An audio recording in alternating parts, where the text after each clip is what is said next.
enti me sure say Otuo Acheampong ne team no omo realize say ye nyai sade we ya kofo no mbekun again amam force busa why I decided so the new players no better ni nyina asoso ye decision wo betima decide so the ombebo wo beka say mama hwe me team na me incorporate om. But the good thing is that omo expose am ye hu say but John em jene you know say World Cup no ano be den atin said ezi hu no enti wo mo say ye call World Cup akoye den akoye den no say also mo say wo say prepare bi kan enti we say unim say baba against omen no mebo Nicaragua asan no ubun say sa exercise we ebema ya ye bit more comfortable with Nicaragua of course say Otuo Acheampong be hu team ni yi na me sure so be very fair and honest no more so mo ye clear say omo enye regular omo unu salisu yes so about him say omo abo no mbo bi da wo mu team no omo bo da no ze say no omo no ba mu a omo pa omo mbo league wo soro no Inaki Williams for instance me dey me mbo din me dey nya fe na me nim Inaki Williams ya why was oba no me say omo mbo league na wo soro na omo nya bi bo no obu anu o league wo soro but emfama no obu oso a obo league keto bi etu mu say omo no na wo so rely on them. But boss second half a three back in there it was good. Ebizu say Alexander Juku. Ebizu say Brazil until America say but now Otuo Acheampong I think he knows the players to use. And any Brazil cover ball so I clear say teams ni bi o a ko dey chiro mbekum. Ko first half no lack kaka ni nyae ka boss ni bi o hwa. And after so means why he decided to keep one goalkeeper. It was a trial. I'm more rich to for in goal post. Oh, the enya rich for me just say yeah boy World Cup. And you know a koba say fa first half for Walakoto.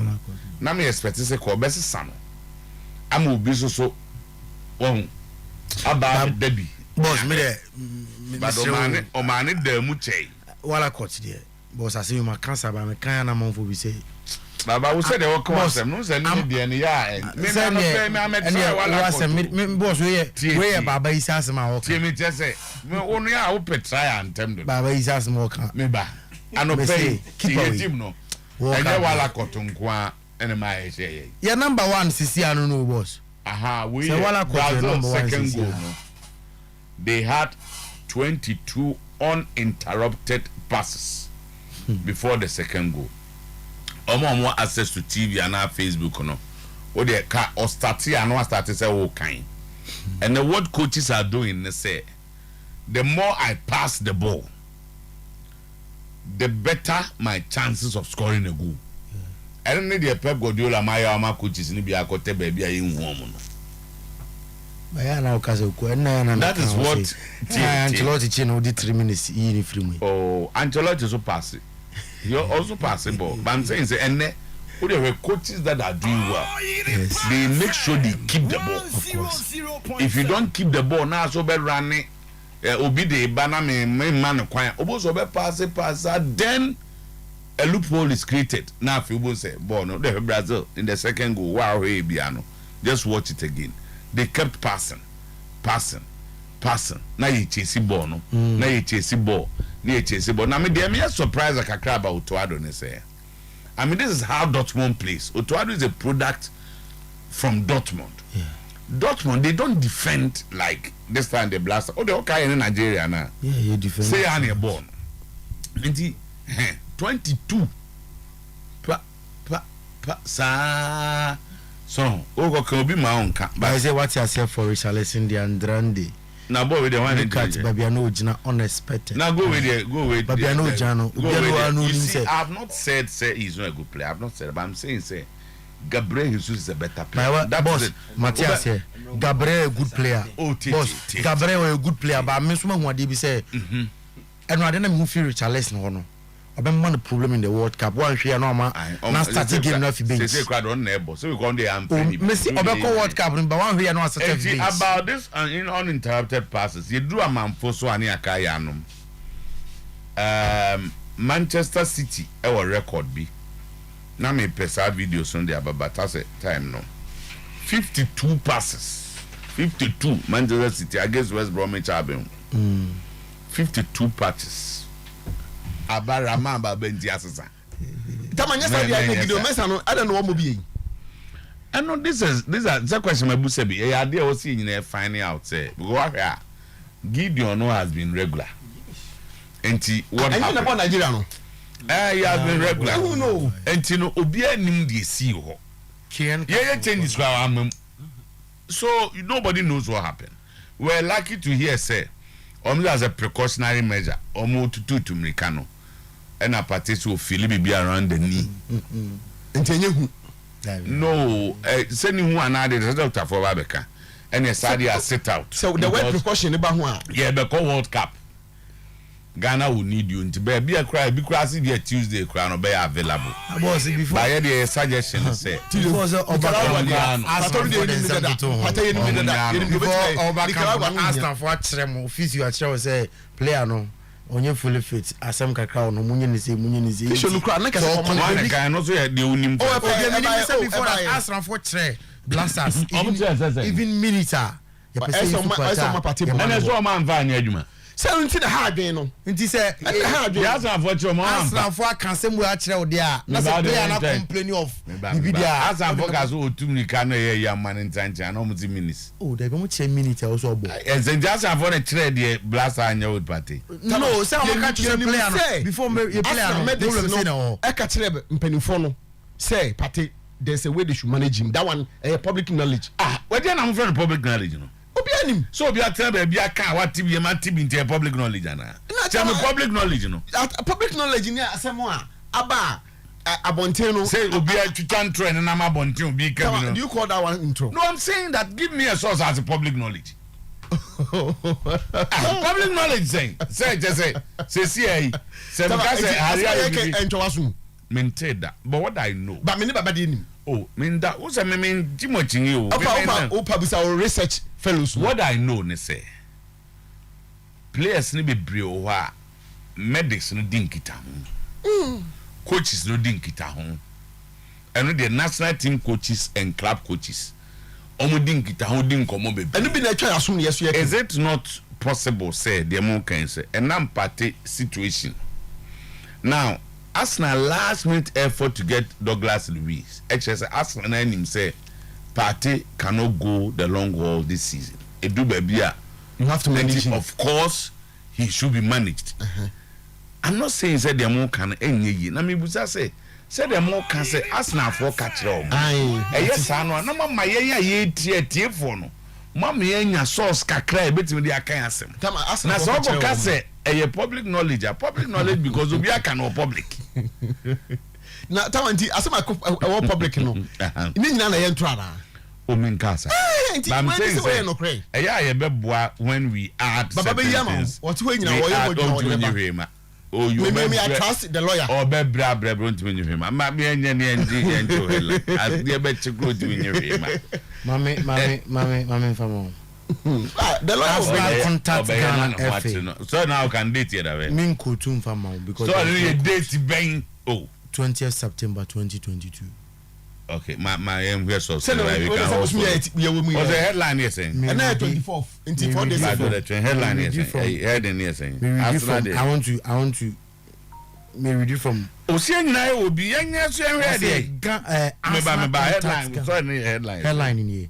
Arsenal contact Ghana FA on how to use Thomas Partey to avoid injury risk. Contact Ghana FA on how to use Thomas Partey to avoid injury risk. Ghana FA Ghana Soccer Net. Okay. Ghana Soccer Net. On say bafo so they make but source na Ghana Soccer FA on how to use Thomas Partey to avoid injury risk. Arsenal contact Ghana FA on how to use Thomas Partey to avoid injury risk. And on the headline. Good headline. I say Arsenal have sent the Ghana Football Association a detailed regiment on how to use Thomas Partey to avoid injury. The 29-year-old just returned from an injury that kept him out since August. Partey has struggled with similar muscle problems in the past, and the English club want to make sure their prize asset returns from the break fit. The Black Stars midfielder made his first appearance since August when he played 72 minutes of Arsenal thumping win against Brentford. Was a story night. Now, what's the story? Also, source. In fact, we read this story. Well, so credible. This at least so can they say higher credibility. I'm so bad as almost they are close to the Black Stars. And I saw can it new Black Stars what so they was it me not players crowd on national summit on team don't office you crowd on I can't say ma as no ma dia no asibon me story here say okay say Arsenal has a detailed regimen on how to use Thomas Partey to avoid injury. No way na or can Partey and send some can theatre too much resource into my the possibility say Arsenal medics no any Black Stars medics no akasa no she said yeah also be 70-80% say the possibility that yes so but also what you say men just say my say na me just say enra party na bi anya ne ya me sura baba ndi o say no na dey pay free mu o fa ba because ball no na dey pay free ball no say bibi access we cannot afford to lose him my complaint is baby me maybe boss what can the doctors will ask you questions what can say me or had say Partey want to play the Brazil match matches like this Partey want to play so when you fit on e do say dey na be ma Nigeria dey na be ma we nye no be boss until fi say Mikel Arteta no matches like this when he's coming to national assignment why they like because of our injury history in city you know coming to play this competitive game on can be behind channel and going back to my story no eba ya yinyina ya die mama ya source no also my detailed regiment so I want to believe say story no sanity so the detailed regiment no will include what happened yesterday possibly say mu tutumrika na so complaining of bia this thing has happened to Arsenal Partey on 1 or 2 occasions no free Arsenal game during warm up omu ye woni din e wo we no so den line up no so be hu ana line na oni ho enti bia mu se de mu kan ye no a ye nyina ma ye so za ya die adie no eno a wo pesa wo gidie no o mu gidi pa she said wa gidi free but my only challenge was that na wa na bibia ba on say medical record ninti Ghana Soccernet cannot give any details and na initially na make us a story there but upon reflection no I yare asem medical records there you cannot publish say ebi o say we say tinam ke mwaka mama sosa mani age ho ayaje adie no me gidi se no ena ema Thomas Ebasa me de kemenya krase Nicaragua no wo mu ema ne na home said e be ya Samachi do man be ready for Tottenham enra nti eno e wo ho nti Black Stars I'm for Entom Basikakra. Say second half no ma hope. Second half na hope kakra but second half no. Na hope kakra me asim bi ha me. But adia ba ko say cross boy defenders ne nguri. You fund the best. Ya cross ball a wo nguri. Na de otukona no. Boss in the almost ball be bar. Around the same area, but not they were picking them in the second half on them because say Jiku with his height, you know, should be able to do baby back. So my Baba man a fire Charleston. I'm saying, why is Jiku? Because no na only target man. So so player no wow bit my jumpy you know. Or no say a man a fan in terms of physique and other things, but arrangement Otuo Acheampong summarizing in I say he now knows players to pick for matches in terms of but Salisu de omo say he will start the games for us. Yes, no more. Or buy no chere say. Yes, no more. Mbacho amate absence from the lineup, starting lineup of Leicester hono. Leicester affecting kakra. Affecting kakra. Odo Mr. Odo is also. Yes, so munye hu yi man. My boy no nshasi. Na benkum ho so munye hu yi kakra man. Baba na no e bad o. Nenye. Baba ma so hu na man. Bola obo is na nye ba sana. Only say Americano na pakweta ni ti ne ko be 2 or 3. But she. Tell you go 2 or 3 na nam so na go ba. So chastising this too. But I mean, who mistakes be or yeah, because one say, but see, when you partner, it does when they day. Yeah, some woman for that. So the assembly, the assembly to remember a break. Because you probably couldn't tell me. Yes, I do. Where is a game at? Is it? What's that? What do you ask? When I feature na. I say position and not the day born. Say the day Coffee no. Baby, I'm not the day jano. Kofi chene belta high Kofi. But I mean, I'm so to a canning. I say they didn't nka. Oh, but Jordan was okay. Jordan was okay. Second half no. No, sure. Second half no. Oh, Kudus no be say Oye Brazil for ye. Kudus no. Oh, I didn't know ye Brazil for trademark. Or no be say Ojebo no ko twetwin wura mu. Yeah, that's another more chance. And I was there no. But for we are always defending. Kamadin ni say utim say. So bomber who Jan so on quite more. Kudus obetima bubi. But because tell us in a boat baby on an arm. Oh, time I said, okay, tell us. What can I say during the intro? What can I say? And if you put more men behind the ball, a tremor bomb. What's the issue? And I'm a coach is maybe Brewo, Italy near them. Sabon, confirm Prima, yes, I do know. Obi pass your best. Pass a while, show. Obi pass. I go back. Say English seems in that time that they bought. Yeah, one here, because say, City no. One more afang of what pass out of the game or pass on no one crown one pass out of the bottom one anyway yeah man for Brazil but is that the time coach no so the interview now was who say mistake now who players are picking there he put some players in danger on position on the team maybe we go faba oh say omo ho here you crown oh starting lineup no na fine but there's someone e bezako we don't find someone be kokra na omo team ni mu because but say they clear lineup ni bafo one wala code ni dey mimi hu ba ko na account ntimi nkan wase okay who dey wala code me say wa ma foforo na ama so I cannot who dey na wala code but me fa ofori nti who ya na me nyamu ofori ya wunni mo ofori against Brazil Brazil nko na ade ye that's Brazil ne dey cast man no ade no right where Tariq Lamte no dia of my ade man no man who Gideon Mensah ntimi so enka ho kese tu dey mababa enti tama baba dey man nkofo bofu pa no play question mark ho ba ade no ejiku and salisu boss if obe ko tre back no so ko no tre back no be boy ni chese tale tre back no Nessa o midfield no three back no ayi wo hono no three back no wing backs no be ya adwuma no three back no coaches no say a bit technical I just say wo good wing backs o players ya bobo adui me nye three back obekọ afan eze pate de yenye adwene say yenzuzu mfa ya ni nto no so ba o hodia say eno no either say sa position on pese de debono I don't think it will help our captain yeah so munya baby man mo wa ani mo ha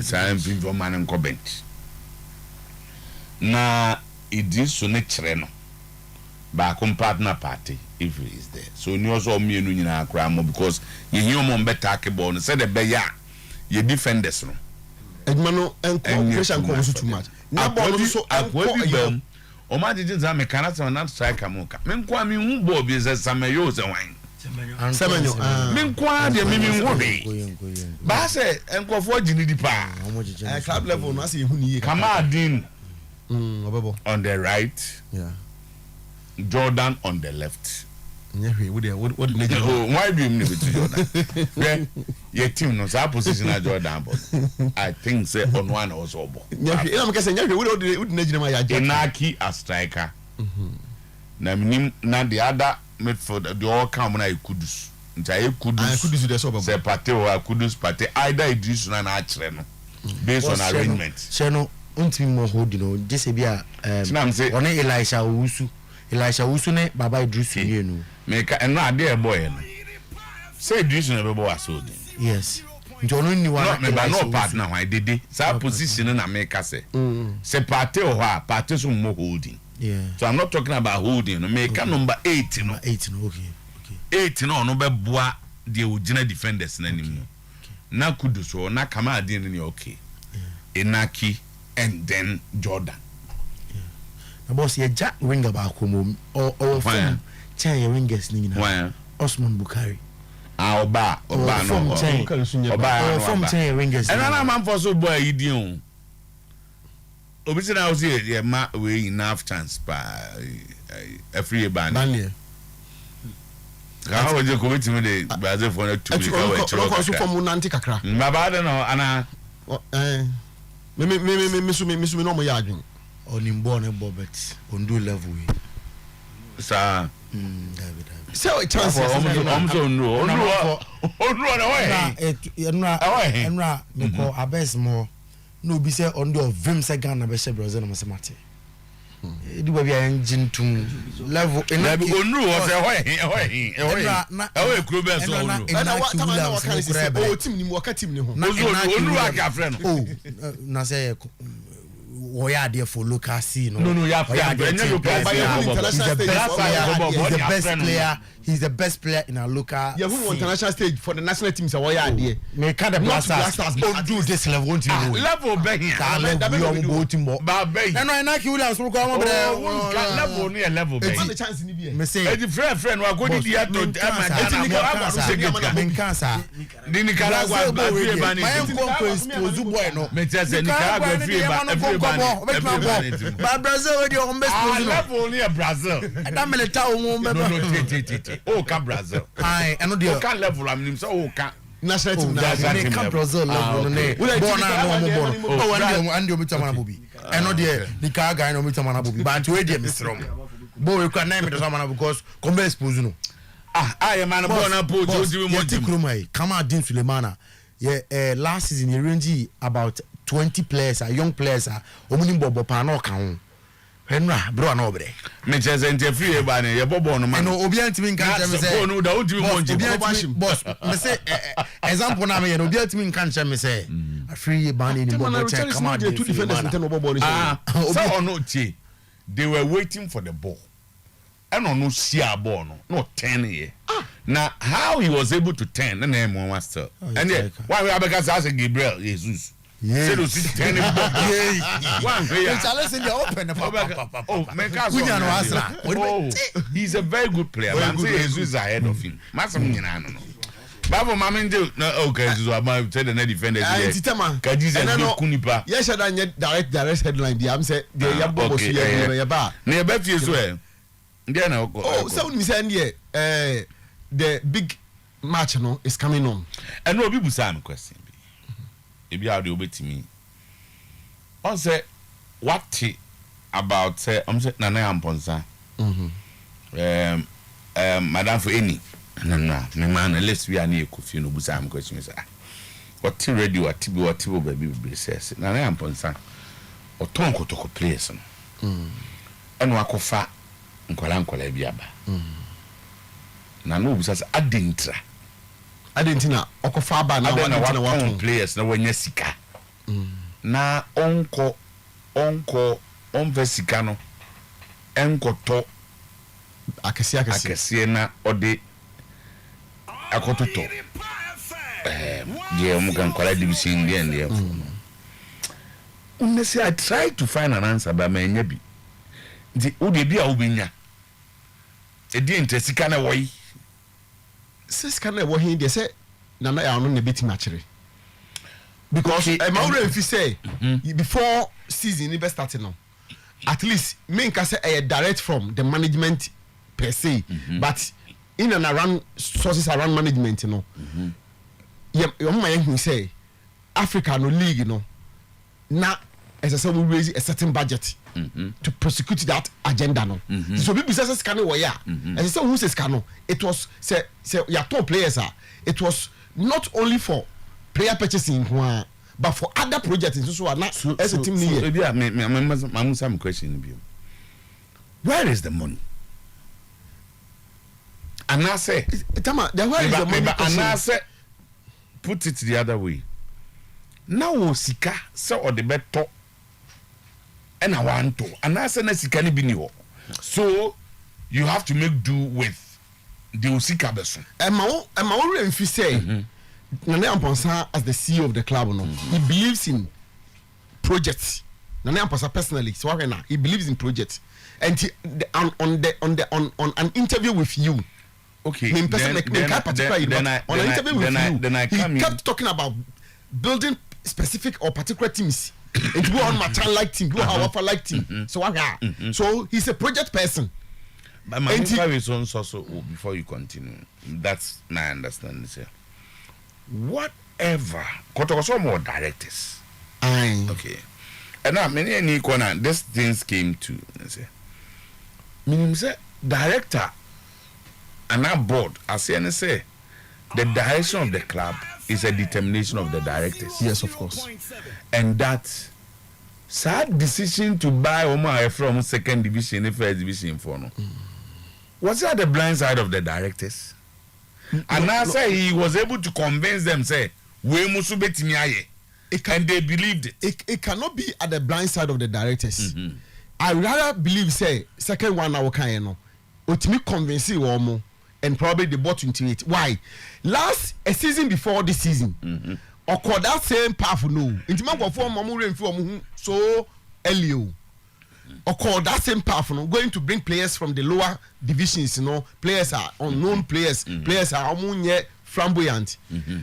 And what they attacking league, you know, and won it handsomely. So what happened this year? No, and you new, so all sign I caught the same path no, because Wayama at least at the local level, I'm a success. Say be at the international stage, you know, and at the bigger stage, you know, and anti-me answer CDA. That's fine. Now I'm saying when it comes to the league, these same players now, anti-me are more if I say you know, these same players they will play in the league. We will see them playing. So but I like that. But so Mesemu say or no, where are the directors? Where more you got to go board for? Is it probably the directors I'm not talking because maybe and yet or more Casano. Maybe Mesemu say this I sit here as the general manager of this company. Oh, ideas, no proposal, you take it to the chief executive. Of course. Well, I'm not sure you cannot execute anything. So, there you see, division 1, division 2, we people make it sound like or they pay. But what do you say? Where are the policy? Where are the policy makers? Where are the directors? Did they agree? Say, look, be my budget for Nsobila. One you say. Na je koto ana sika koto na wan koto no so no munyai na ayi akwana offense obi penalty ni o so metumi de o ma bebo. But one question I want to understand say can we broaden the discussion kakra to ask ourselves say enyema na otisi ese na na yamponsa aye no eyo no ane pen ode ya na se team no wo mpanyimfo akwankyerefo bi a o magi atuma ma ne kwa so onye ne sa ana se oye with no recourse to them. Tell me a question because be say a question as me come and question. Yes. Are you suggesting say I'm asking questions. Okay, are you asking say in this case no yemfa say omo decide say be criticizing and I'm putting it in decide. And that's almost disagree the way he's doing things.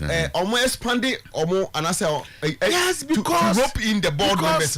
This is a club that has a particular structure.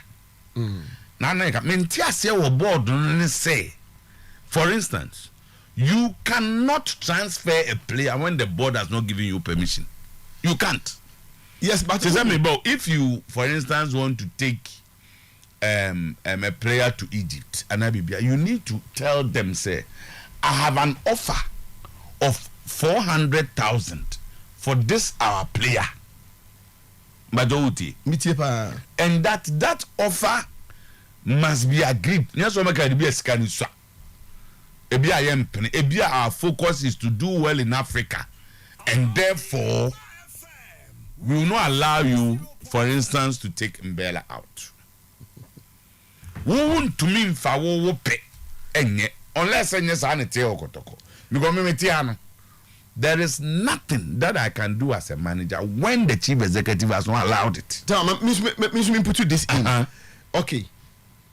Say if as the general manager of Oyerepa and the Promise Media, I need to go and convince the directors. Convince the directors that me pese me kofa baba isa de ne ba na obeye me foreign ne mame na baba isa ba will have one of the, if not the best, foreign presenter and as a foreign news segment on show. So you convince them, based upon what you believe in. The who checks how everything about Baba and Antina Oko convince then omunim Baba. But because they also believe in you, and my employer will say as the general manager, they buy into where you know. So then they go ahead. Now Kofa Baba say Baba. Everybody know Baba is performing. So but Baba don't bother so one performing. I like it. The first, when they baby sound. No, because when I was convincing you, we didn't know him. But that is a shared responsibility. It can only be a shared responsibility. Ebikuana mo interest. Ebikuana mo interest. Bia Baba kram na kwese ba bia asehye ho. And na me be ka chem. So why are you there? You are there to subject my presentation to strict scrutiny. True. But when we believe in your ability. Look, a day na Baba no so obeye. A day na waye da. Oh, a young man, I feel na you go so aba. Enti Baba if you go so asemka ofabro chiraba. Oh, a young man the potential to do this A, B, and C. Then the board tells me, say, look, your team no, a team kesiye. Your radio station way. And you're up and coming for near do we are a big brand. Array of stars. We are a big brand, and therefore we want people with big names. It happens. Then you want me about, for instance, you want somebody to host your TV morning show. Ukobo wedding. So there na say we dey obi ani no, be a Kumasi penny enim no. But TV no there, it's a national thing, and that we want obi or kasa sebi voter region for atenin kakakra. Or link kakra or eastern region based on baby I know only a juma or ye. So I'm saying that once the board allows me to go and bring Baba Isa to come and do it, and he say anya ya e men ko a ana ye nyina na afa adwene who now the proposal ne buy. Okay Mate and the board no say basa directors no me adwuma ye o. Because then why are you a director? Because they never catch Obiano. They never catch Obiano. Oh, so now they are bad here. Then what are you directing? Tama. But you see, it's something I want us to discuss. No problem, Baba. We are. I'm thinking. Your aspect. I will sit here and hold the board responsible. Okay, but your aspect, I will my example. Meaning say. When anybody does business with Oyerepa, okay. In Chelsea, my general manager and now accountant, you pay us by check.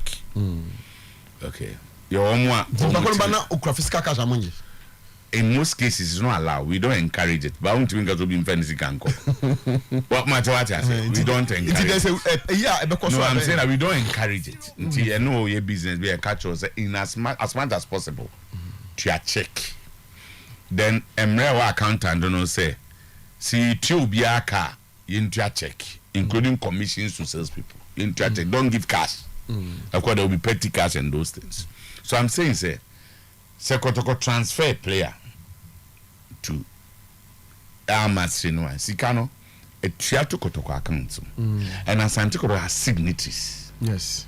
Yes. And Kotoko to me should check when the board have not allowed it. So nimsa. Aye. And now we are doing kakra. No, minim sir. Minim sir. Say Oyerepa FM. Minim sir.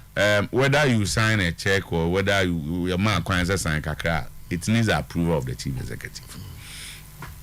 Some of the discussions, any drew my attention to this. Na Kotoko say no mo ye no. Na am ponsa no bit my transfer player na ono afesika na sika na wo hin. And I decided said the best person to ask will be Bafo because you are boys and you understand this thing. The baby we na ba. No say obetete niema kakra kan. Oh yeah. Oh yeah, mo say kakra kra ba. Me any na me ni hono mo. Ti afi na any look at one crowd yem fan say. Yem fan say. Enyo ono na yen hwe questions no. The man say improve biasa. Enra obusa security for na mo ara me pie no. Oh na say ni minim no. Oh ni me no. Oh through you. Oh, okay. Okay. Oh, fine. Like, it's not like I'm saying say Obi any hot. Somebody joined my car. I know him. And he was asking this question. I'm saying, it doesn't occur to me. Say, Nakoto, is it that Nana and Ponsana to me for players or pay the back?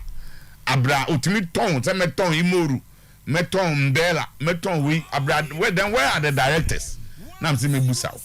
Me also who nya ikra the only person ade ma special and say woni nipa ba kwa who ye programmer akwa say tang event say Tigana no going to mean that you pick some issues from your boys and other places. Now let's have a fair discussion on that. Now Max no say so but the one ask no. Yes, of course. So I can go house for abana house na by na dey so mokrum ha.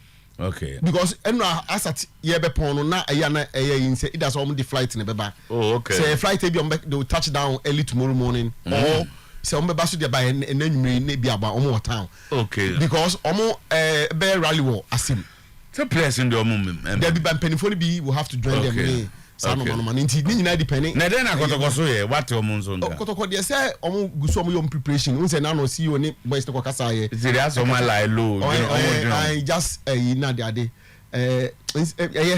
tama omo person omo ye no quietly na omo ko bombo. Na so omo raise again.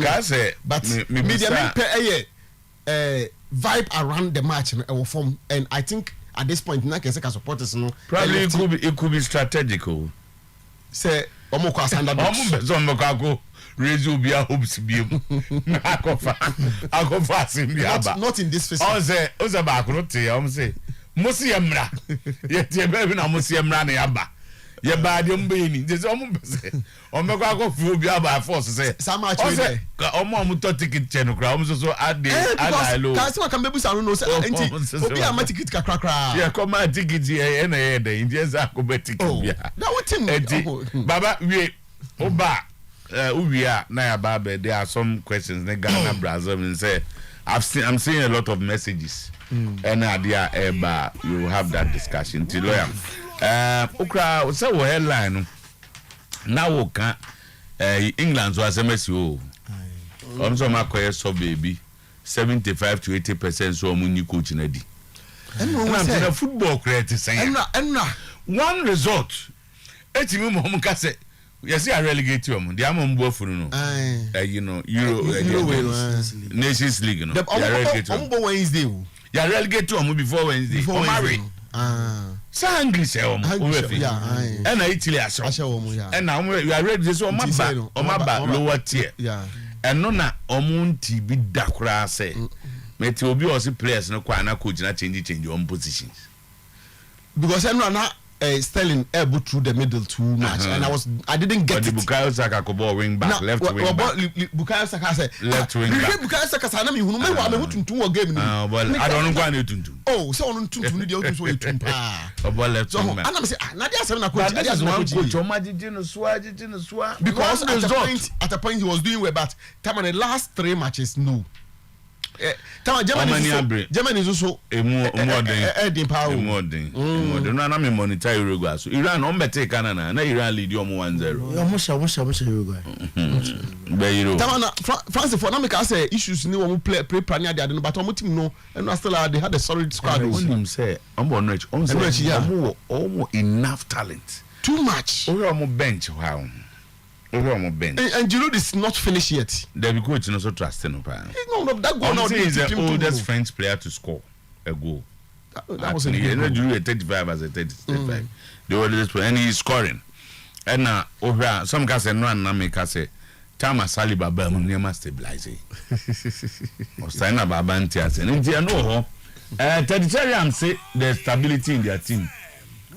Babasi Bayern for catch Hurricane not to extend his Tottenham contract. That was the catch of Bayern pero now umpeso be diatum. Onumenga so umpeno. Umpeso supporters ne say umpa coach no nimpenfo ni nyina achew.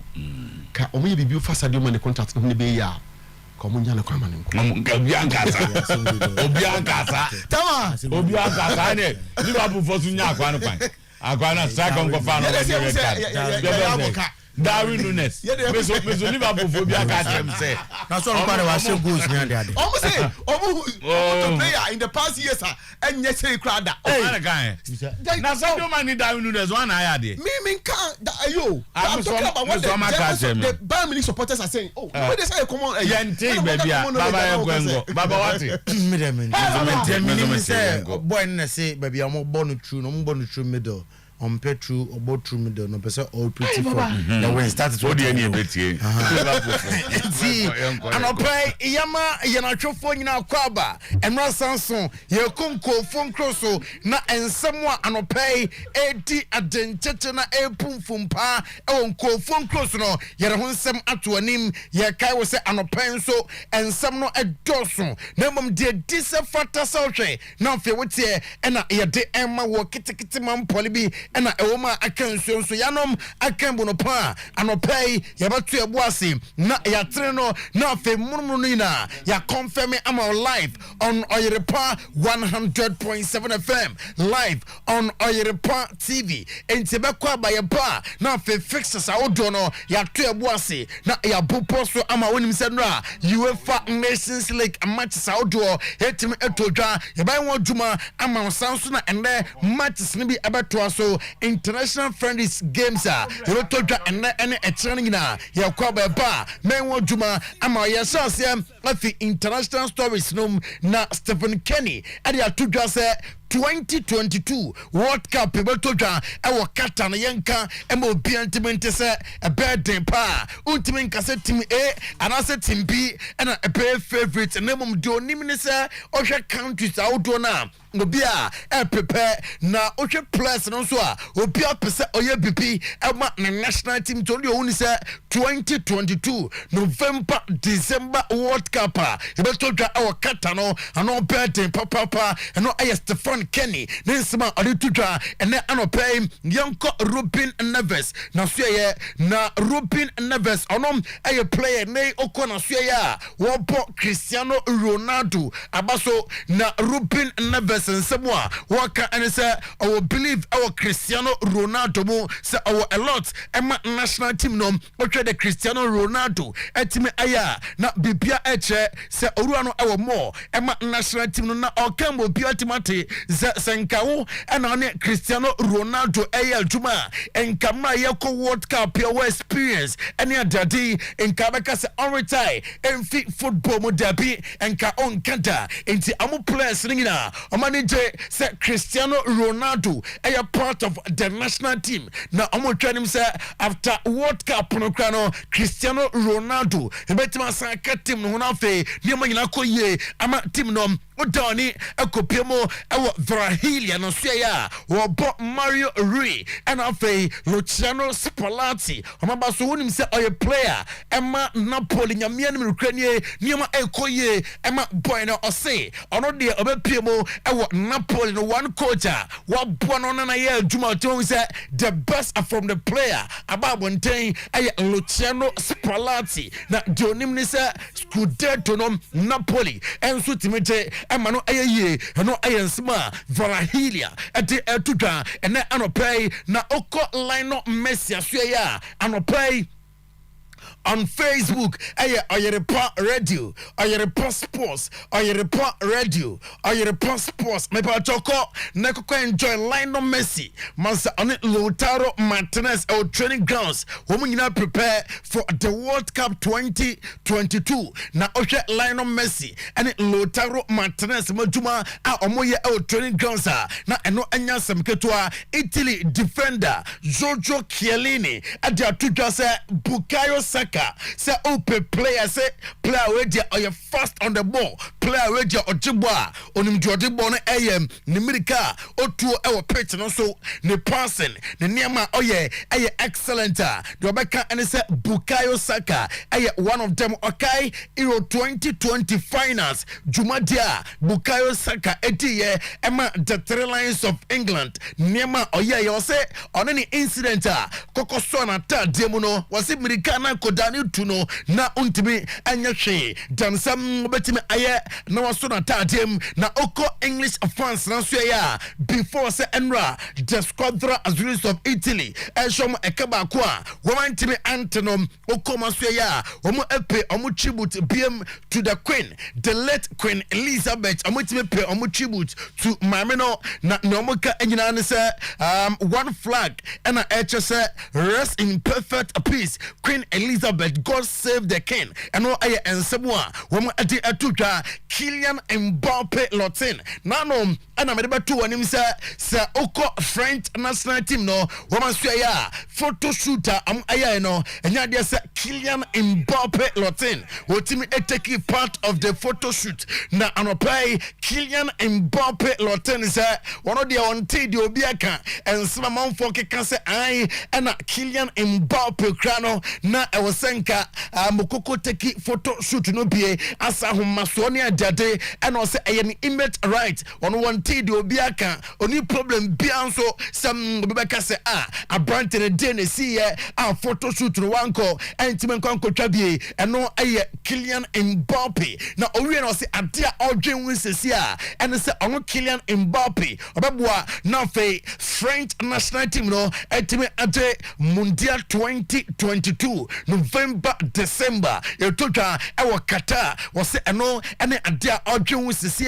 yanko Aston Villa #1 goalkeeper Emiliano Martinez na so Emiliano Martinez ade atudwa say uye player adia wose uye and say o condition who ye both for team and afa o national team na World Cup or trying him say 2022 World Cup no Argentina squad no bia ebetime stay fit say amunya fit Argentina squad o believe say World Cup na amo econom amonko enkonkonko diagro na nibaje say on Lionel Messi ebetime lift Mundial 2022 our Qatar ama omai Argentina eno aye Emiliano Martinez na yanko Teddy Sheringham na so ye former English star na odiensem pi na totwa anopai Teddy Sheringham nsemwa oka enyina ene say na over the three lions of England omukuta squad say wombetimi ade akọ World Cup one right midst of stability and afei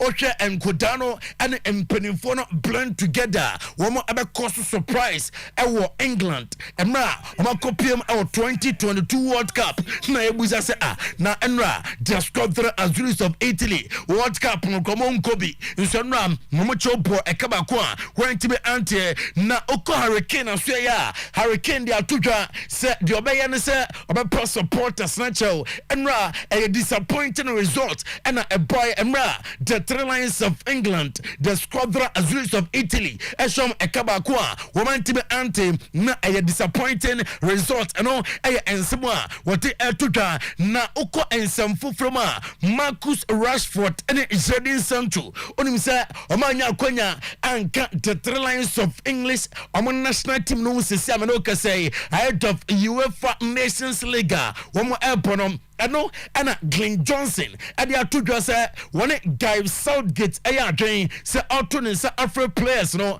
wɔgyae owura Jadon Sancho wɔno ɛne Marcus Rashford na wɔse ɔmo performance sisia no na ɔbɛka ɛne sɛ ɛyɛ performance a ɛwɔ nti sɛ ɔmbɛsi akan ama the Three Lions of England ɔmo pɛsɛ bɔɔl ɔmo bɔ bia ade a wɔsɔ ɔmo yɛ ɛne sɛ ɔmo pɛgya ɔmo mmɔden bɔ no mu sɛ ɔmo pɛgya ɔmo mmɔden bɔ no mu deɛ a ɛne ɔmo bɛnya akwanya na afei ɔmo asi akan ama the Three Lions of England anɔpɛ mema Arsenal players no the mini invincibles wonim sɛ wɔn wɔ national assignment na ɛwɔ national assignment no yɛ ma ɔmo players ɛne ɔmo wives ahodoɔ Arsenal players no obia ne ne yere ɛna afei ne girlfriend anɔpɛ yɛde ɛma live on Oyerepa TV, live on Oyerepa 100.7 FM. Oko Facebook page no so a yɛde ato so Oyerepa Radio, Oyerepa Sports, Oyerepa Radio, Oyerepa Sports nti mobɛyi adeɛ na dance na afei ɔno afei yɛho ɛdi no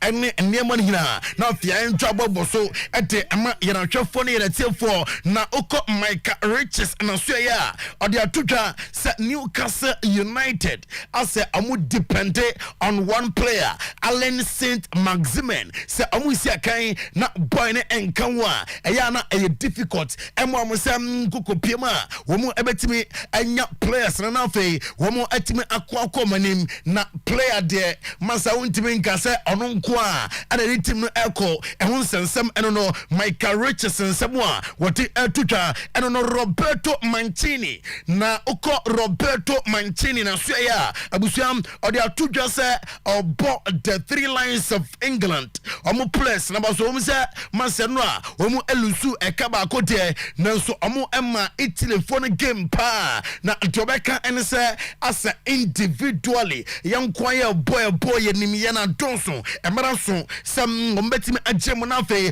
ombebo as a team Guy Southgate emo ne team no as a team owie no chem se Ciro Immobile Jobeka ene se the condition ahead of gamer how many hungry ever bono it is good that all trying him say against hungry no obetime asiakan at the ama team into way Gabriel Jesus munyi fiwe na fe yantwa mudini adade Gabriel Jesus ono ne girlfriend no enti utimu say Alexander Zinchenko nso die nie enti ano no Arsenal players no nyasem ketu akra live on Oyerepa 100.7 FM live on Facebook Oyerepa Radio Oyerepa Sports live on Facebook Oyerepa Radio Oyerepa Sports enti obeko Facebook page no so na why enjoy show no our Facebook page no so Oyerepa Radio Oyerepa Sports Arsenal supporters na mo Facebook sisia na fe mo enjoy mo players no mo ene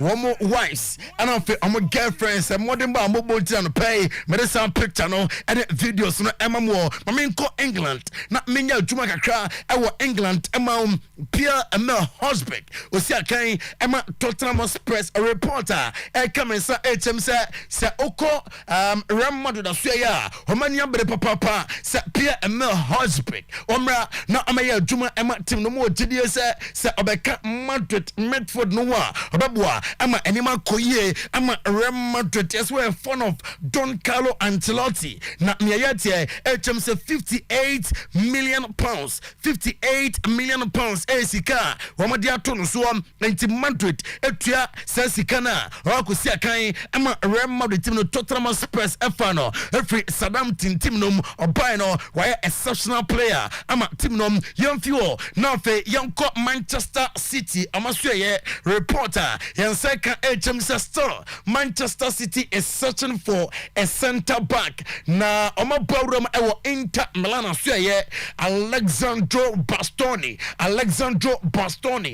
one center back Pep Guardiola every says onyano ewo Manchester City obetimi abuam ama enema koye ama ni team no Bayern Munich according to reports second HM sasa oko Bayern Munich aso ya womo any Hurricane adi nkomasie se openi o contract no menstente emfa ema Tottenham Spurs na nyankopon bua summer 2023 yebe hia now after say Robert Lewandowski every team no ye per striker or typical center forward na obetimi abogos no ama Bayern Munich enti Bayern for ye hian eno aye enkoma eno every Tottenham Spurs one striker Hurricane na so ye etotwa Richarlison di Andrade aye player ama Tottenham Spurs na wachechemu wire ono Richarlison di Andrade na the likes of Chelsea the likes of Arsenal epe ono Richarlison di Andrade na so otusu ye said dabi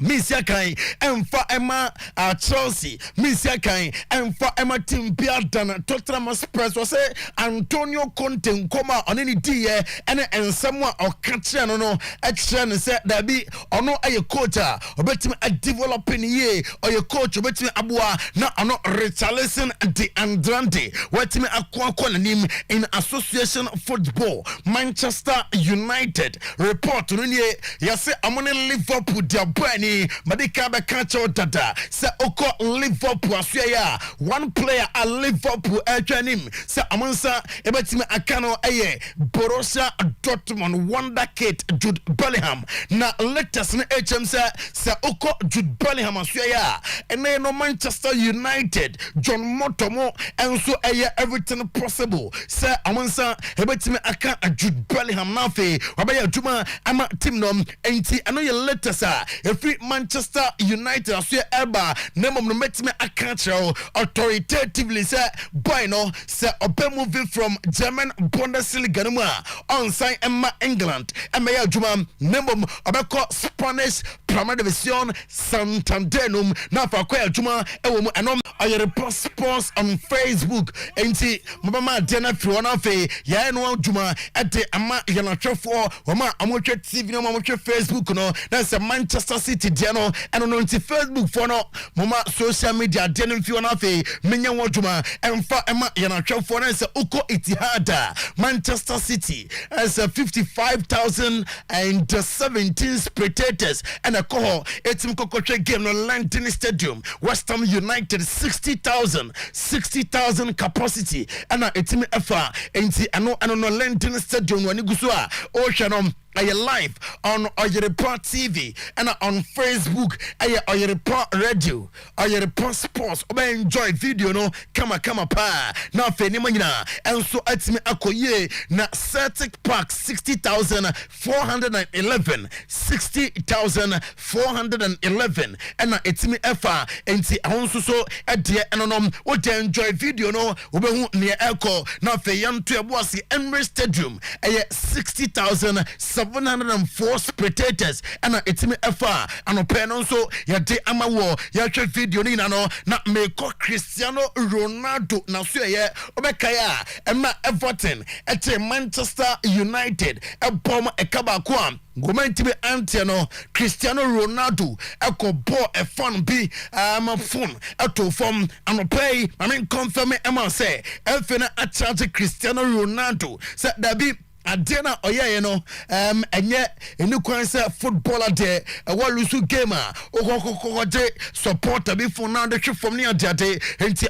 amachechema de kudenti a oje phone a ono metime ade ehwe form eno aye latest a eno efiri eba ye jamu awo Manchester United aso no mame ko John Motto na so ye na anopay de miminim John Motto say oye happy with Manchester United for now unity aba team no ama nani age papa was say oba Manchester United womo enom asumdwe abua anom bibia ekoye ama team no ono dia o believe say enkakra niam bekoye ade ama team no na office say obepiem our Manchester United na was such a good players niam nyina bekoye ade ama no eye ensema John Motto ade etudwa Kalidou Koulibaly or say when na catch wo acha emuye edete kasebebo nyina ono Chelsea team no etona koma so enti ono Kalidou Koulibaly no o gidie se abefa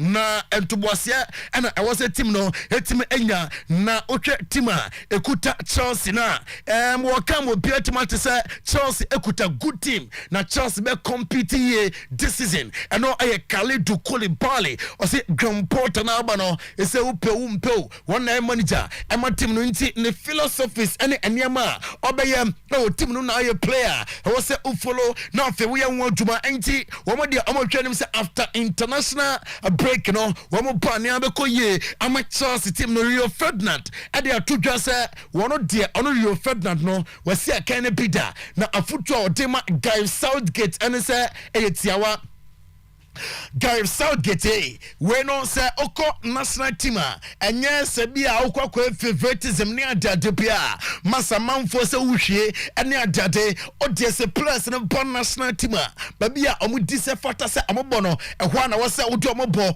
na ose Reece James no masa o number 2 no e wose oma no bo enye Trent Alexander-Arnold bia wose Dema Reece James eye better than Trent Alexander-Arnold and say Trent Alexander-Arnold brilliance and creative creative Jamal never no say defensively poor Reece James defending very well sound so and going for it all creating a cross near Jade exceptional complete fullback I was a ball ahead of Trent Alexander-Arnold at any point in time and Rio Ferdinand and pay letters or the or say Ocha talent ekusam the three lines of England na Otuo na Hungary et Marshall Otuo na Italy asawa kabako went to me antia na catch us on modern ball from it was a coach no or revising the books kakra na fe opeta no modern ball mesanse ka talent na ose Ismail Benacer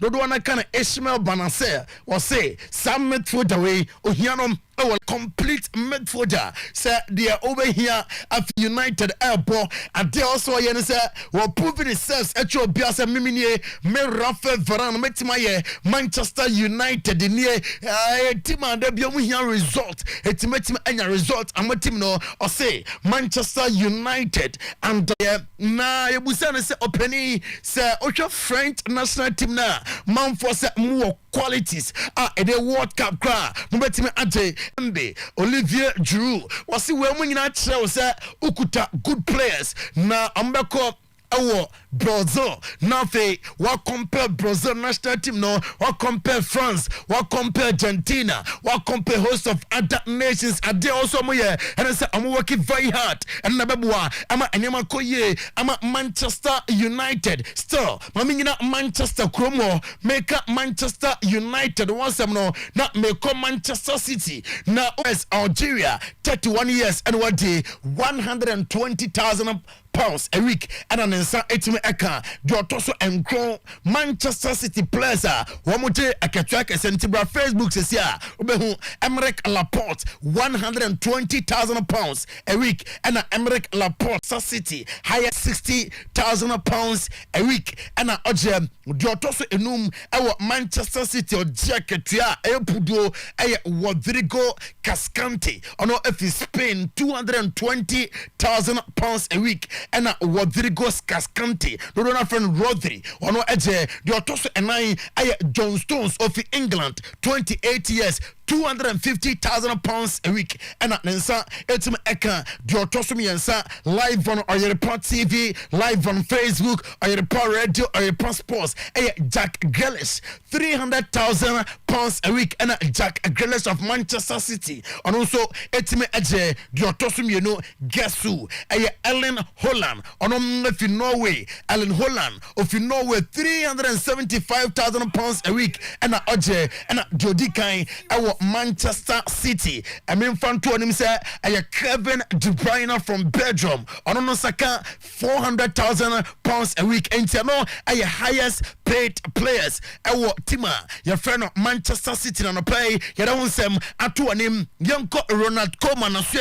Na Ronald Koeman, they are two say, Oko Everton, no, and dear Amwa, Amana TV success. And you know, and say, budget, and here, our Everton, and Yadia say, nensa etime ekaye na budget de beto players budget yebetime ede aboa ama club na kona nim na omuni sa budget no na ohwe English Premier League na masa se uni good players na usika sem enya burden some betima compete with the likes of Liverpool, Manchester City, Chelsea no osi season bia surplus wo makase ni na teams no nefa enti se wo want man good budget and fan koto players burden no compete our English Premier League no aya Ronald Koeman nsema what etutwa Bukayo Saka enra and the two of them say England Player of the Year award no nensa maka ose no kwaba kope what is ono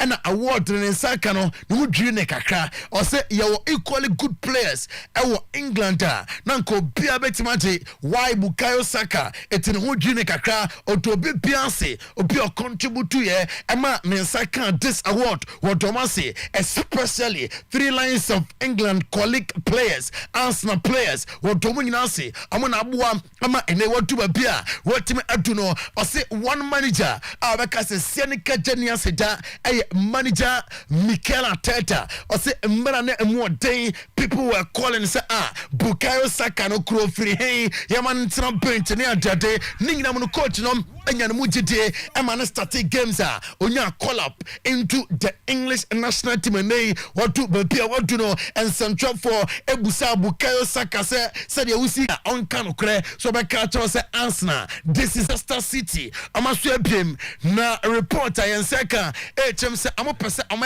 direct swap deal amo pese amo the player ekopiem ewo AC Milan na amo de sika Saka ho na fe Rafael Leao efi AC Milan be adwuma ema Manchester City no reporter Saka efi AC Milan aso ye na ye report bi Efi one Laporta na so ye se there be Frank de Jong wakatua na wose woteso Frank de Jong sika woje ewo FC Barcelona no wose woteso esan se sika no ukopiema ewo form ene adade na sika se wo form no na oje huge salary wose utimi eteso na afeni nyina enso ekoye ewo Ronald Araujo nso akwa Ronald Araujo player ema FC Barca report Eba HM say we put ombehia 90 points omunya 90 points we ebeje La Liga no this season 90 boss yengina so na anopay agudie mu nsema na e wonko phone cruise no yam fancy okay that's it thank you Ose Khalid Koulibaly is saying Ose Chelsea supporters ni na koma ntomu yam na season no they will compete very well. Senegal, I'm qualify for World Cup. I'm qualify. Do you move friendly matches? I'm about friendly matches. Senegal ni Egypt dream no. I Okay. Michael also say I was surprised people were saying Ghana will beat Brazil. We're lucky that this wasn't a competitive game. If not, they would have scored us 8. Kensi Amankwanan say so from Dodowata and country planning department yesterday Coach Otuado didn't make a single mistake. I love his approach. The new players have quality and showed it in the second half. We all saw it, but they needed to be introduced gradually. It's just a friendly match. It has helped him to see what to do next, and thank God he's seen this before Qatar. To me, he did a good human management. Any player that will not be chosen to start the next match knows the reason. Wish Fabulous Boys the best of luck duo. The surely silence has of hope come tomorrow. Fabulous. Fair representation of our team at the World Cup. Your paradise, Otuado. Make us to see clearly difference between our old players and the new players. Daniel Sefazetam, I think there are positives in our game so far as the second half selection is concerned. Kojo Asempa, Kojo at the same wall, Kojo Asempa furniture. We'll say the Blasters performance in the first half was so bad. Okay, Florence Jordan, talk about your star boys, Kudos performance, Kamal performance, Apu. Okay, Amos Seba for a free.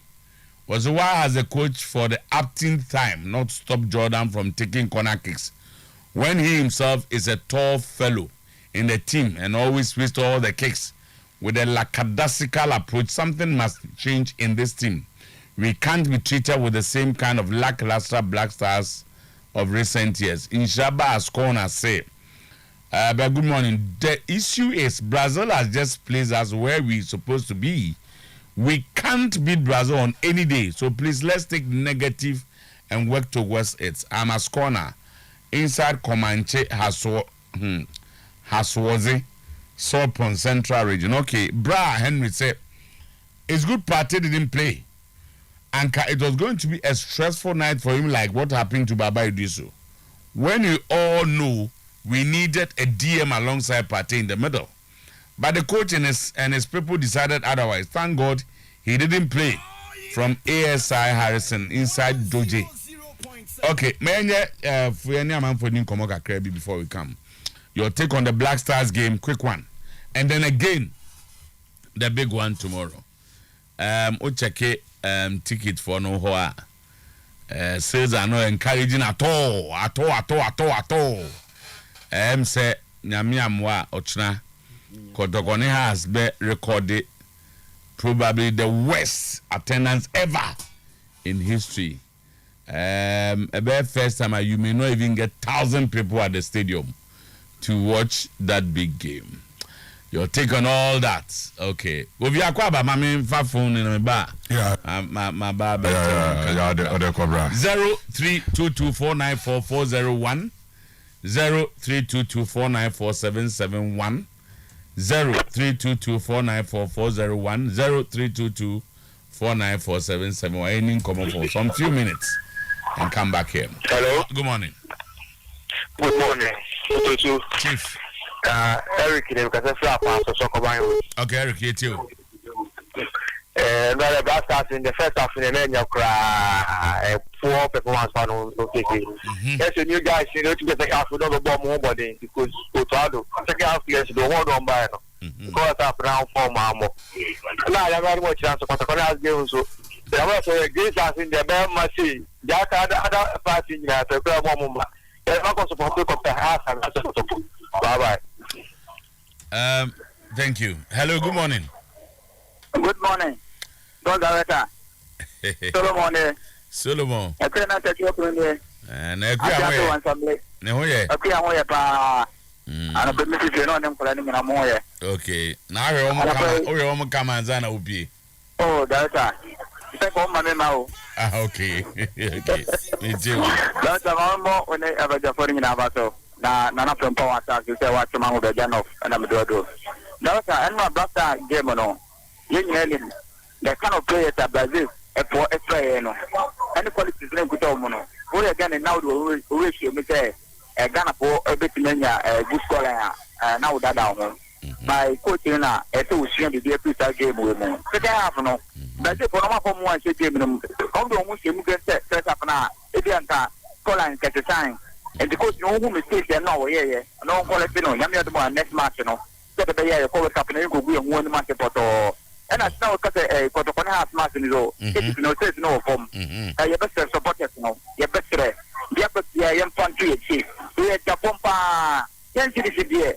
Unyambo Tamara and the Nipa Bed for Crampo and a backward stadium. I could say game and the best thing never with him. Not 10 and 10 quarter. Okay, thank you. Hello, good morning. Good morning. Okay, check you. Yes. Hello. Hello, good morning. Good morning. Yeah, morning. Morning, Tama. William, so yes, simple from Chopping. You say, who be a corner now back?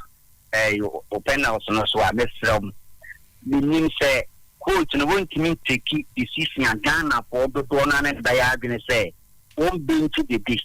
Now, one more cookies and money cookies in town, but 10 won't you miss a banana? Question. That's right. Okay. All right. The question Obusa man for no say Oma could some money normal position on drop it the day. Okay. Hello, good morning. Eja. Your friend Capito Casa. The Casa Santa is mine. Okay. Barcelona Community Center. Correct. Yeah, me can say Miss Shreko supporters. Miss Shre. Born dear. The supporters be na me siampen fonso maton players akehie na ko fan kra we bobo so mebo Champions League yes say o ma mi shake we die no mu nye bio bye bye. All right, hello, good morning. Hello. Okay. Good morning. Well, director. Yes, morning, sir. I call it quite crucial because of the coup around Washington. Correct, you. Director. You blast up for Lazio for an Casar Fest up from the Margin of the Share Commercial 17. So that's what I want to go to Diago. The best good shadow on the technical man. For the Samuel of the Yah, or Manyan and That's my solution. Like you have seen the bomb, the body in Boca. That's all I watch of a woman. Now, that's what I have right in there. But that's what I say, don't come you. That's the result of the other about Hey, hello, good morning. No judge. Yes, sir. How you national name do happy. How you wait you? Na legend goalkeeper there your problem wo hu Black Star. Ye wake up aye ko ye tre ye penny for no omo keeper maye.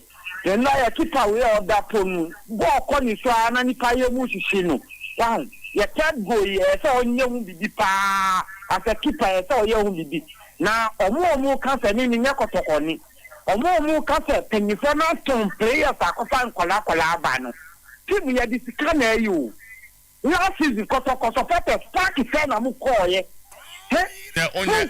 Onya koto ni di out the jana. Omo anko masemo ibo. Aha. Well. All right. Hello. Good morning. Good morning, Dama. If I tell you what you did, I just free. Okay, it's you. Now, I got to go for any other 18 years. You see 8 million and over. You need the 100,000 my annual publishing. Yes, at all. You know. Then to more IUP. You get the team and come. Now, China, I'm a support team. And I win the bar. Yanni, I'm going to lose by any other support management. Nominated my mind. Thank you. Hello. Okay. Hello. Good morning. Good morning, sir. If it's you, Wanny. It's a bit smacking. Okay, it's your business. And I pay my bazu. I can't make any say. I have brastas. I have friendly money, boy. My message got a present. So many guys get get you back. I am with you some more. I'm just sure. I'm using pretty woman. But the second half an hour, yes, I'm here stabilizing. I'm the mobile come. And I got to go some yesterday. Say to the other. I'm here support. If we be answering your plan, I can support woman. You know, for okay. Yes, hello. 2 or 3 then. Tama, boko dia tama. Ali Dankasa boko. Tama. Ali, yeah. Tama. Gana for munya butre mati timuno. On se enrano. Je mi sedi pa la feta fono. Obudi hu ene show mu hu. Won se feta fono, won se play te. Omuntimi taki you. Oh, but no like it's like a mouth pump like him look too much. But once the second half of Mupaya, who say, you know, you to make the 9 promo, everything I you. And I said, Babarama, and I was very happy with Babarama. Salu Subayano, what's the Salu, or to me, picture extra quenimo. But I mean, to me, who can afford kick up a trick. It did not tell too much. Think about you need to be our way one home. The problem play to be a European. You never more. Okay. All right, finally. Hello. Hello, good morning, Sometymer. Morning, sir. Yeah, Sankide Taifa, Chakra. Now, Sankide. Hey. Sometymer Otuo Acheampong. Yeah, on it. Me too. You Sometymer, you're very like party. And you are Black Stars, boy, you know. You are holding the gun to the boy, you know. Na me pesa me catch that for say o share second half ball of the boy na e chese coach no o plan for Ghana it wo criticizing and say wa nya dey na say no we e friend match dey assess players it yenya no nya djuma ye next match no e na fi say bia you be improvement of the team. And after the commander has the protocol, the best supporters no. Moment in I need to trouble. You go support your team. Say I'll call you. Yes, you need to be a Yakofa. It's yes, I would be any yes, and come and great team making. No much no one protocol ever to a person. Sometimes I wouldn't compare Baba. Yao Sankide from Taifa. Hey, Yao. Juvede say Sumunti Minja. Now I saw started changing just so we metache. Okay, we would live and I team video. Oh, that be me fe. So the Jesus in Sweden. I think that was the area. Yeah, one of those Italian areas. Now, when you show we say, my was a you ask a Chris be more listen.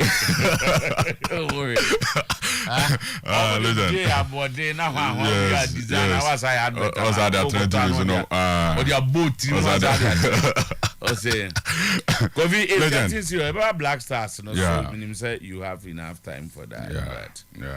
Our Korea platform, no, so the big game has sold just 500 tickets. Yeah, it's very bad. Okay, go to phone so ask for no so. We say House of Folk 500. House of Folk 1, 2, 3, 500. Yeah. It's getting serious. Records on the man no. We'll check it. Say you can have. But me moment there, and surprising to me. And Shada Nyadi 500. And Yami Wasa. Ahanumo. And 5,000. Ladies and Shada Nyami. And new 600. See, even last season now, now Sante Kotokoji League, and they were in their elements, born the form of some of the players in Bella form. Teams a go can crowd down and some or Gianessa.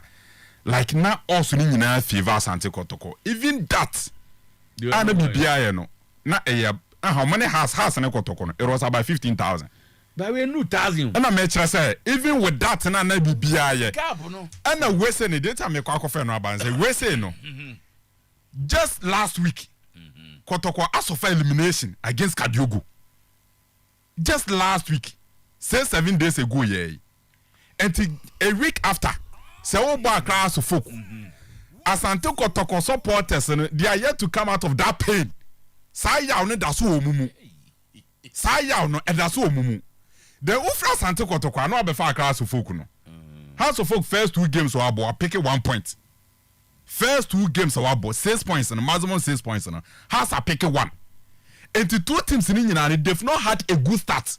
So the point is that last season Asante Kotoko performed so well Puno. They recorded 15,000 between Has and Kotoko. On average, over Kotoko last season, we come on matches no more na Jibo Kopuli records in the buy. MES strike average, it was around 3,000, 4,000 per game. 3,000, 4,000 per game on average. I agree with you, but just say we are talking about 500 here. Yeah. The whole Kenyan ideas. Oh, now 15,000, but baby 3,000. Yes. But me Kai. Okay, net to try a lot could happen. Yes. But the figures. Yeah. Serious. Yeah. It's bad, but this is the states. The woman no. Made a based on the amount we side difference. Born here 10 cities. Above for me. See, what's one thing about supporters and NSL legend. Sometimes price or pricey be as a was raw. And when he fits, but football actually say resource is so key. Resource football in Ghana. I think say in other parts of the world, cry now resource is very key. Legend on Bajata as you. And supporters game na bantem dodo. Game na abandon with respect to the CE last week Sunday. Any game na ba na me kana how on Monday say adwuma Asante Kotoko we ye pa adwuma kese ene how on betimi convince omo supporters me ka asem na on Monday eno na ne yete hui how on betimi convince omo supporters. The first message omo de buy was a reduction in terms of gate fees, and that was the first message. Ye pa macho monfanche as a sign of respect. Get fees in so kakra. That was the first thing that they did. But it seems that some messaging it has not gone down well with the supporters. And I don't know my record the 500 as at now. Based on this, legend, unless something unexpected happens, it be a better record about 10,000 miles maybe a bit in your corner. So 5 as at now 500 ye 3 year and a bit many 10,000 oh baba are supposed to do nyambo china. Say ye 3 year And you acquire and you beat me 10,000. But sir, we have this day. We have maybe you have 24 hours to a game. Yeah. That's our numbers here 500. Yeah. Kase. Yeah. Umpaye nyina ni di besi no. Between 3,000 and. Asante Kotoko ne Kadiogo no. Sunday na kasa na ebobo no. As at 12 noon. Na figures ne around 7,000. As at 12 noon. Nango for tickets no. Oh, records now they am CC and records ni nya from National Sports Authority for no. As at 12 noon. Na number ne around 7,000, 8,000. But game no you started game no around 3 p.m. na you pass a ball no. Na attendance ne around 15,000. In particular here in a space of that time nobody there tons that tickets. Oh, we say now omo decided some man to boot ni be gate no. Anymore to omo no more struggle to purchase the ticket online no. Omo na ma for assist omo. And to boot no ma good point be hono. So be kaya engrofo to be chegumu. Omo togu because ye kwa ha around some send will take around 1. Yeah. Chairman Kono. Some friend. Yeah, Chairman Kono. No obi ato ticket there. Yeah. Say no omo tono a omo intimi increase numbers so they are not buying. They've all sat back and that's a very good point. And it is offer numbers na call Baba Sports Stadium on Sunday na. You bet me about 50% of the numbers. If you have 5,000 will be good. 5,000 will be good. Because Sunday in Sunday work you bet me about 50% of Omo Ko Stadium no the free tickets na call. About 50%. You bet me nya. And they say free in you. And I'm free in you. Free and 10 there can what. Free for 10 and from 3 to 10. From 3 to 10. So legend situation I made and shut down your baby. Yeah, make kind of how Monday say Asante Kotoko wadjuma ye because of the sea against Kadiogo. A come be for some be convinces supporters. And then say 500 no matimi asatana there, it means that omontimi convince some baby they've not been able to convince their supporters. Okay, now has but no say. I make a choice house of folk no omona ya away game number but that is the first thing. 2 almost one starting but see because the numbers now as for numbers now yes scoreboard honey there. Yeah. At least be 1,000, 2,000 you see them and adie we na go form peneton e tran on beto stadium man because the numbers are frightening. Yeah. And I make a Kotoko in Hearts Saturday 500. Yeah, Kotoko in Hearts be legend. I mean performance ni and you see performance ni you. And they've not started well. Anyway. House of folk supporters but I want to believe say Ombeko kakra. I want to believe some but omundu last season numbers no. Ombeko kakra. Last season numbers and there and you likely say bedru. I think say the peer work around the game no so be ankoyi e be Asante Kotoko from Pennyford they could have done well. Sometimes legend on the game echiache Drew Brady here Asante Kotoko Pennyford any house of folks in Pennyford omutimi collaborate then they come out with a certain strategy to get supporters to the stadium and I think say the peer work around game na nkasa that's what said that dodo. Asante Kotoko felt say apologizing to the supporters and reducing gate fee was good enough. But hey, and you're good enough. Here we are, 500 capacity more than 50,000, and then about 500 na say omatimi. So Pennyford betimi IBB time na enshadan ko bebrebe sa even though baby atie there little over 24 hours but then betimi IBB and to amon come more kakra na Asante Kotoko supporters. One thing is that we are can we nyina say house of back room ha e be fa 3 points a record mo hwe ni support your clubs no come na e serious o. Unsa the way we support our teams. Yes. As no be drama attention. The same supporters. Omo support to Manchester. Omo support to Arsenal. Omo support to Juve ni ade. But Manchester is beating 4-0. The next day, Obeko baby akọ Manchester game. Oh, them say. Yeah. 4-0 by Brentford. 1-1 by we. Yeah. Oh, we be no more. But the back I had the end there. One loss and young ball. So at that stage now Uncle Hebo, what happens to the club you so much love? What happens? Yeah, it's an issue. They be sincere now say we jamana obeba later obeba no na ho I think say we say no for instance if me visit kabia obi ni particular person and players and bibia any stadium when you go and show your disapproval as is done elsewhere say players we dey mpe and chief executive mpe and board I say and we I say but we dey this type of boycotting Baba Yara and then 500 and 24 hours before the game and 30 hours before the game we are recording worst numbers in the history of the club. Asante Kotoko Football Club no. Yeah, we try discuss foreign news and omo radio no so. Yeah. Mode. Yeah. Mo foreign news so am local. But ono the officer is comfortable when he says I won't watch again. Yeah, on could be. But you don't have the right to discuss. Yes. Something. Yes, on could be. So legends and all kind of elsewhere me kai Satama. Arsenal supporters and the person will get rid of ring. We were winning the league. We have not won the league in 15 years. There be a back near man. Yeah, no more call. No don't placards no. Wenger out. No the call. Always tell you Wenger out. I want to demonstrate. Wenger out. No the or the placard no actually go so come no the. Probably because we may have to change the quine first one. Your supported teams. Say. We don't play be so. Kohone ko prove. Yeah.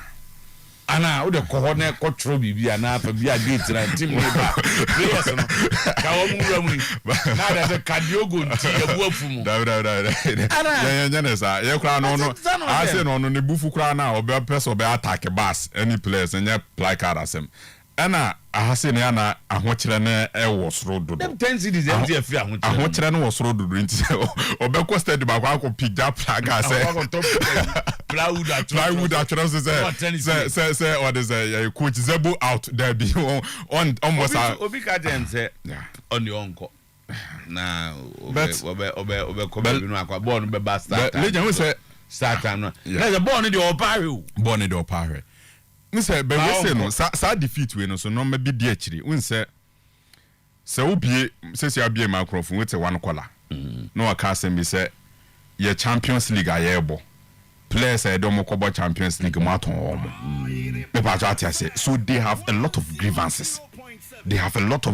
Say you know said there's a task ahead of us and no way they do baby you need a strong PR work from the management and also take supporters in through certain things momentum no mabiase unsen some year supporters in Kenya na as at now obetimenya some section of the media obetimya church and mama supporters na dey atiase. But management now, they are here to give a message to our supporters. They are here to give a very strong and a very powerful message to why Mbella has to leave. To why probably Captain Ismail Ganiyu has to leave. And the supporters now expect some mobile almost or mombano. They are here to get a convincing message from their management. And no body no penny funina. And it's like Yambra. Ya kwa Africa ya kwa Champions League the hopes are shame ya kwa one ya trama Kadiogo fo aba be say some key players na omu free team no omu replacement ya wan mokwala otimi boy na wantimi ambo and you have to give that convincing message to the supporters so you can't nyina boma I believe say the PR work from the management point of view PR work na enko so well with the supporters. Yes, Anna, we a media man. That's all try so bet me inspire supporters. I'll break papa. When the media man observe. Anytime an Acheampong say bekasa. When there's an issue, be say issue cause hey. No kasa. Scan the environment.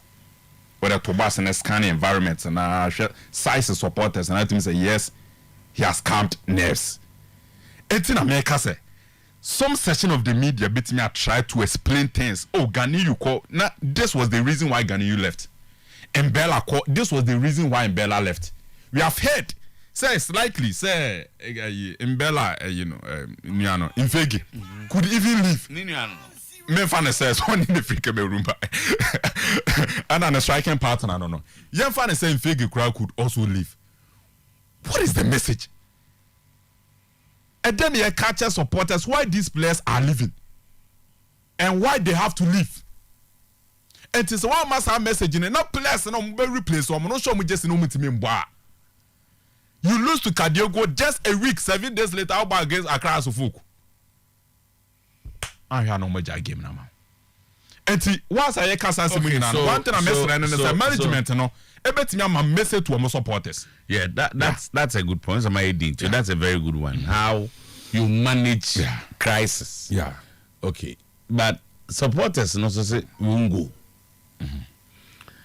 And the hearts will run to Kumasi and have a field day because omupejo omutino omuso say Red Army no anyhow they'll be so comfortable. Yes. Assuming say players your munisa experience on ya then as I say no more call. Yeah.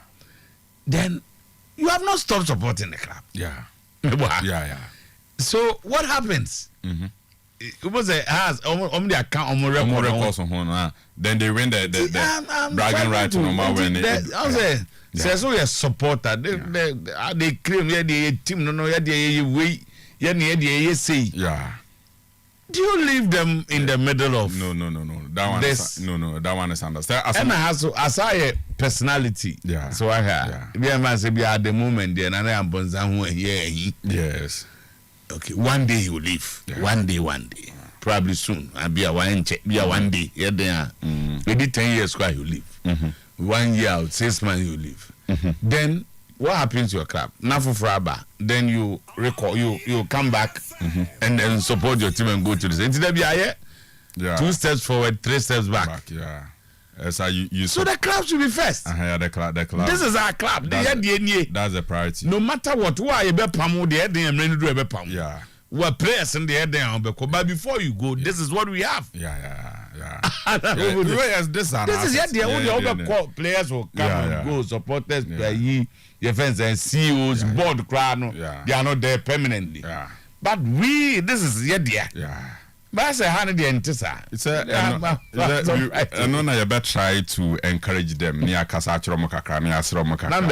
But I think these are the things that beat me. Ashena management and find some year no more discussing or they should one Casan beat me at Omunyaku could do and show beat me beat me the current state and no manner of course and number bonting in a way winning in they can find take time to explain one after them, the other. Convince them better. I like that aspect of your presentation. The last 3 years, I'm a feeling about presentation.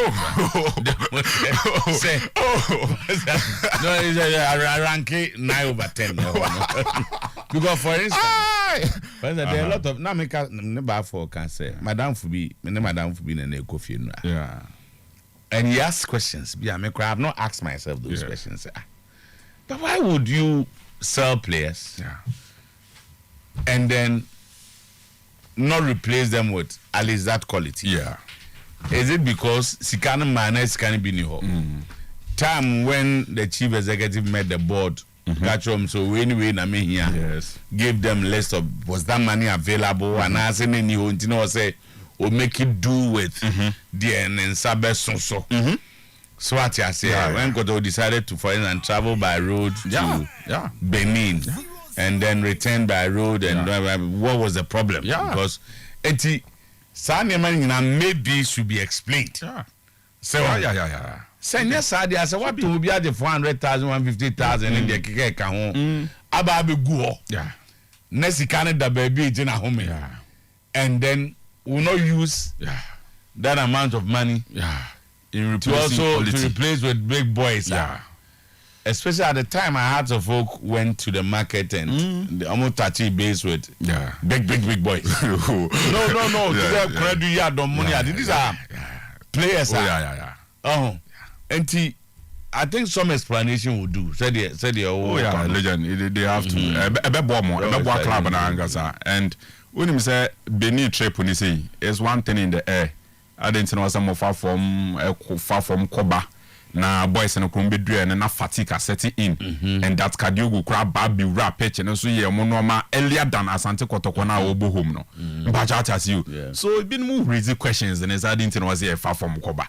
Na Kadiogo for debe and more multi the flights about Krumani into me for flight and call. So these are issues of more raising. Be raising far Mubarak in sheriff for more boy. It's a promising talent.